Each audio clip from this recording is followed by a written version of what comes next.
আজকে ধামরাই উপজেলায় আমাদের জন্য অভিযান পরিচালনার জন্য নির্ধারণ করা হয়েছে।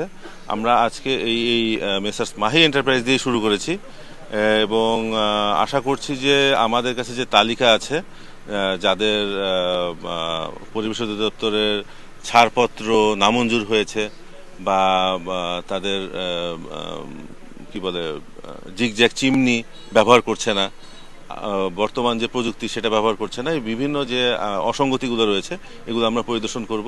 আমরা যতটুকু সম্ভব আজকের দিনে কাভার করার এবং পরবর্তীতে এই মাসের পরে সামনের মাসে আবার এখানে এই সাভার ধামরাই যে উপজেলাগুলোতে বেশি ইটভাটা রয়েছে এবং পরিবেশ দূষণের শিকার হচ্ছে যে জায়গাগুলো বেশি, সেই জায়গাগুলোয় নিয়মিত অভিযান পরিচালনা হবে আমাদের পরিবেশ অধিদপ্তর থেকে। উপজেলা প্রশাসন তারাও অভিযান পরিচালনা করবে। উপজেলা প্রশাসনের সহযোগিতায় আমরা এই অভিযানটা অব্যাহত রাখবো।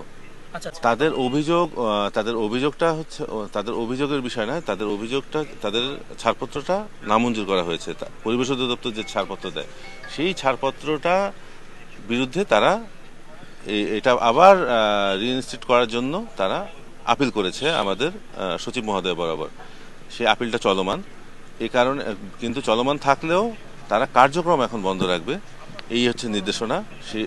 এই কারণে আমরা তাদের কার্যক্রম চলমান থাকার কারণে আমরা এই জরিমানাটা করেছি, প্লাস তাদেরকে নির্দেশনা দিয়েছি যে তারা যেন এই আপিল নিষ্পত্তি না হওয়া পর্যন্ত কার্যক্রম বন্ধ রাখে।